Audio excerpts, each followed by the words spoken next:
tournaments, especially All for One being one of them. So I want to see how far M.A.D.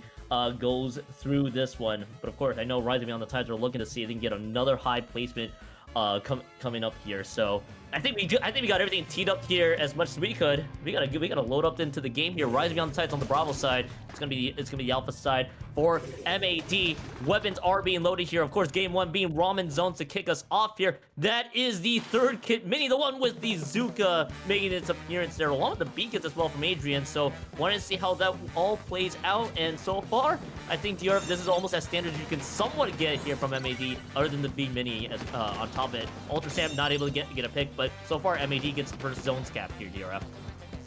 Rising Beyond the Tides running definitely a less conventional composition, but I am living for it. The roller combined with the Squelcher is certainly, you know, a really fun and intriguing combination, and I'm really going to be curious to see how all of this kind of pairs together, as we do see Puppy now trying to set up a little bit of a flank here, but are they going to be able to get by? And no, they don't. It looks like a couple of players pivot their direction, try to shut them down. So this zone exchange back and forth early on. Both teams get a reasonable early opening possession here to get down to the 70s on the scoreboard.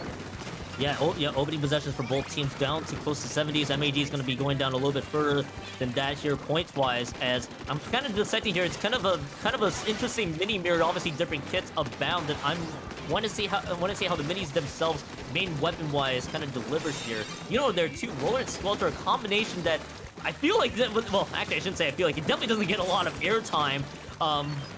Across most of the places that we've seen, so I want to see how that all synergizes with each other. You got the zap for that floral and painting coverage as well, so wanted to see how that plays against against a somewhat conventional setup that M.A.D.'s got. Oh. I just saw that Ultra Sam. That got two right away. They will be out of respawns quick, but that will give them the space that they need. M.A.D. now in good position for the lockout if they want to push for it, but knowing that they may want to play this one a little bit safely here. Core beam dished up front. Rising Beyond the Tides is looking for that response here as DRF M.A.D. is past the halfway point. What a play there by Agent 8 to be able to jump on in there, get a quick pick, realize that they're not in position, and get the jump out to just back up 2 feet, but that 2 feet was enough to keep them alive. But now it looks like this zone is going to exchange hands once again. So Rising Beyond the Tide's gonna get their turn. Not gonna let this one go quietly as they quickly work through their penalty now, trying to shrink this lead as much as possible, possibly even look for the lead themselves, but there's a lot of contention coming in from M.A.D, and it looks like they're gonna be able to hold on as Puppy gets the double. Now they see some red here, they're looking for the triple, not able to find it quite yet, but causes just enough havoc to slow down M.A.D and buy their team potentially enough time to get the lead, but with 3 down, they're gonna come just shy of the lead change. It's good. That was a great play as well from that role. That's able to get that double, which meant that they could just move forward. And yet, exactly, you know, their goal was trying to distract Rising Beyond the Tides long enough to get M.A.D the chance, or to get Rising Beyond the Tides chance to fight back. But M.A.D had the response that they need, and that was a great play overall, but they just need to now piece together a few extra pushes there. Adrian, by the way, dropping as well, and now we're gonna see these zones swapping back and forth. Now, something we do need to keep an eye on. They got M.A.D has a ton of painting potential, especially with that snipe fighter. You do have the slasher with the trip strikes if you need it for zoning and painting as well. So they got the coverage and the range that they need so far to make this one all count. It just comes down to just surviving and keeping these zones in their favor for as long as they could. Ultra Sam is not going to land and get any picks, but Rising Beyond the Tides are slowly losing members left and right, but everybody's moving to the right-hand side of the map. That does give an opening for Rising Beyond the Tides to get the zones cap back. M.A.D also getting picked off by Azuka as well from earlier, and we are seeing this fight around the zone that's going back and forth. A big tug of war that Rising Beyond the Tides does finally get at the end, and you're at 45 seconds left. Rising Beyond the Tides has a couple pushes left in the tank. And Rising Beyond the Tides, they initiated that neutral state with a numbers disadvantage. So that Zuka pick ended up coming in huge there, as it bought just enough time for their team to get back into action, and now they are working through the penalty. They clear the penalty and are once again within striking distance of flipping the lead back in their favor, but the trip tricks are coming in. 2 members down on the side of M.A.D. It is not going to be enough to flip the zone back before the lead changes, and now Rising Beyond the Tide on the cusp of a knockout, and they're gonna get one more flip here, but it's 2 down on their side. They're gonna come up with one more big pick. They have the numbers disadvantage, somehow gonna make the numbers even, and a second stamper is coming in, and it looks like it's absolute pandemonium as the trip strikes now coming out once again, and M.A.D. said, you might have taken this lead late, but it doesn't matter. It's gonna come down to who holds it last, and that is certainly gonna be us here. Rising Beyond Tide is gonna have one more look at this, but with another beautiful pick there, and it is not going to be enough. M.A.D. survives the late onslaught from Rising Beyond the Tides to secure a crazy game number 1. I don't even know what to say, Dira. There was a lot that exactly happened. I was fearing that M.A.D. did not have enough left at the end. Rising on the Tides would have been knockout, GG's, everything, all the superlatives out of the way. M.A.D. were able to wrestle that one home at the very end. Several key moments there. Ultra Stamp pick that I saw got a few. Skirmishes were being won by M.A.D. and with all the pain that they had, that they were up against an Ink Storm. They had a paint centric comp. They could just throw all the pain right in the middle especially when they got past the penalty points that they had to chew through. And all they needed, just about 10 points left, or excuse me, 11 points left, I think, in the calculations. And that was a way, if you're M.A.D., you gotta feel great about that. Rise Beyond the Tides, was an unfortunate comeback that did not seem to materialize at the end, but it came down to really just the key Ultra Saiyan picks at the very end that pretty much enabled M.A.D. to get the picks, to get the momentum that they needed. That was a crazy fight towards the end of the zone tier. There were just so many there were a lot of words that I don't think I can put together just to explain that ending alone. Yeah, that was bizarre. the way that ultimately ended up playing out, because the thing that stood out to me, especially in the second half of that game, was a lot of the zone control flips was when the team that ultimately secured the flip, they got it with a numbers disadvantage. Like, both times, both teams. You know, M.A.D. should not have been able to get that last second zone flip. They were in a 2v3, and they somehow managed to, whip out a special right at the perfect time to be able to put just enough pressure on the opposition, force them to back up a little bit, and that's exactly where they wanted them. They put them on the ropes and delivered a knockout blow, especially with that final hammer that came in, got the pick, evened up the numbers, but hey, their guys are coming back faster than your guys are, so it set them up absolutely perfectly. And that is why, it's so important, even with a slight numbers disadvantage, to hold your positions if you're able to. And to your point, in any aspect in the 2v3, you should not be able to contest that zone as fast as they did.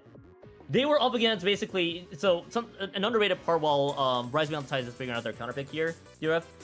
I had to make sure I wasn't going crazy. M.A.D. ran a double Ultra Stamp setup. They had the Wiper, they had the Vanilla Mini as well. So I was wondering, was it one Ultra Stamp that got it? No, it was 2 separate Ultra Stamp picks that ultimately pretty much did Rising Beyond the Tides in. It was from 2 different players. I had to make sure that I saw that correctly too. And in that 2v3, in that zone split, the pencil was still alive. That was the key thing. And the slots as well. They had trip strikes and the pencil range that provides enough paint coverage to get the zone split at a crucial moment. And with all the respawns there, both their Wiper and the Mini were gonna be able to volley for position and get the picks that they need to take that one home. That was an awesome finish. Now we get to see a ship-shaped cargo tower control counterpick from Rising Beyond the Tides here that I want to see how Rising Beyond the Tides can take advantage of this one. M.A.D. ran a very paint-centric comp. I wouldn't be shocked if they swap it off. I also wouldn't be shocked the same way if they keep it as it stood, because so far M.A.D. I think they know what to do with these two Ultra Stamps. Yes, and you know, I do think that we'll probably see one of those Ultra Stamps, you know, change out here. We talked about it going into this set that M.A.D. does have a very like deep arsenal, and Rising Beyond Tides actually, as I was going through some of their compositions as well, they also run some pretty deep compositions. So there's could be a lot of things being swapped out here. There could be players being swapped out here as well, as both run a 6 deep roster. So I think the combinations, or the potential combinations, really seem endless. We'll probably still see, you know, at least one of those Ultra Stamps stick around. The bubbles on both sides will probably be sticking around as well, as we do see at least a couple of weapons sticking the same here, but a couple of adjustments, that's for sure. So, of course, we only keep one of the bubbles, and we actually do keep the double hammer. So I guess they really liked how things had ended in that last game and said, you know, that was our key to victory there. That's what, you know, helped us win that game. Let's keep both of those specials around. You know, right as you know, the double Ultra Stamp, we're gonna say goodbye to the E leader there because Dane just got one pick there from M.A.D. that pretty much took out the E leader right away. And what I was gonna note there before I saw that pick was, fundamentally, they keep double Ultra Stamps, but they have more GG specials on the board. They decided to bring out the Booyah Bombs and the Trip Strikes for when they needed it. Adrian was switching over to that Neo Splash to provide extra paint coverage and also Trip Strikes in their favor as well, so it's a little bit more of a supporting type. But so far, it is M.A.D. that's just trying to roll with the aggression right away here. Now, the first checkpoint cleared by M.A.D. This is a snowball opportunity if they can make this one happen. Adrian burning both Trip Strikes rapidly quick, and they get the trade onto Dane, but still members disadvantage here, at least in the interim, but M.A.D. losing a couple by their own. Just the Wiper and just that Zeko Firefin Scope, the only one alive talent there is still trying to keep this one steady, but that tower is going to be resetting here. Zero has 3 minutes and 41 seconds left, and M.A.D. clears the first checkpoint, but didn't quite make it to the second. Yeah, so things now starting to turn. A little bit of a change in the tide as Rising Beyond the Tides is now in control, but they find themselves 2 down. That's going to be a forced retreat. The third one going down as well, but Puppy going to try to hold their own, able to take one on their way out. So call it a little bit of a delayed wipe there, as now this tower resets once again. M.A.D. wins the exchange of opening pushes as they have that first checkpoint, while Rising Beyond the Tides does not. Yeah, Rising Beyond the Tides, I'm trying to see how they can get something to materialize here. They don't have any specials right now, so they're having to wait. They're having to weather the storm on 2 incoming specials here, which is going to be the Booyah Bomb from Agent 8 here, and it's going to be Talent as well with the Trip Strikes that are available. They also have to worry about the Ultra Stamps that could be coming from Dane on that Mini as well, so they're having to play a little bit of a retreating game here. Now they got 3 specials. There's a Lone Wave Breaker, the Trip Strike already being used, all of them being used on the tower early, and those were burnt on quick succession here. The bubble comes in a bit late. They're trying to see if they can get any sort of coverage here and any sort of ground they can gain with these specials that they use. It allows Puppy to go to the back here. Agent 8 is being chased all around, but no firm control quite yet until Adrian's the one that's there to ride the tower, and Abir is able to hold that one back just long enough. All the specials being used at the end, DRF, and it amounts to no push quite yet from Rising Beyond the Tides. They have Trip Strikes available once again, but they are going to have to reset there. 3 specials used, no push to materialize out of it. So we are really stuck in the stalemate. No one's really made a move here in the last minute and some change, it feels like. As both teams, they might have thought that they had a window of opportunity, but it hasn't materialized into anything quite yet. So I really do think that whoever ultimately wins this stalemate is probably going to win this game in the closing minute and a half. But again, we're finding just little trades here and there. Nothing coming from either squad, as now we're just kind of seeing a little bit of a stagger in those specials as well. You know, one special coming out at a time from either side. I'd love to just see one of these teams slow it down just a little bit as we see the cooler go out, but I think the cooler disappeared as quickly as it was thrown out. So once again, we're just a little bit stuck. If Puppey could get this kill though on the S-Blast, I do think that could be a game changer, but no, we lose 2 instead from Rising Beyond the Tide. Oh no!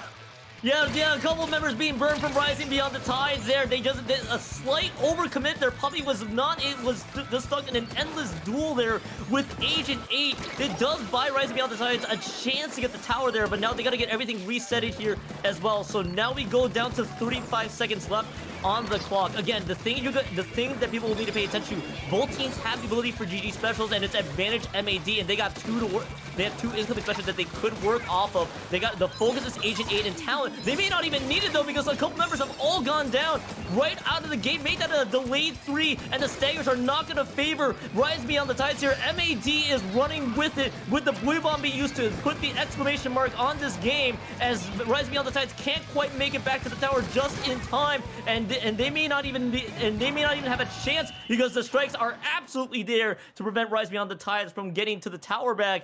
M.A.D in a bit of a slugfest, so to speak, so pretty much holds on. They win round 2. 2-0 is the final score, and Rise Beyond the Tides will have to do it in lower brackets this time, but this has been an excellent showing so far from M.A.D.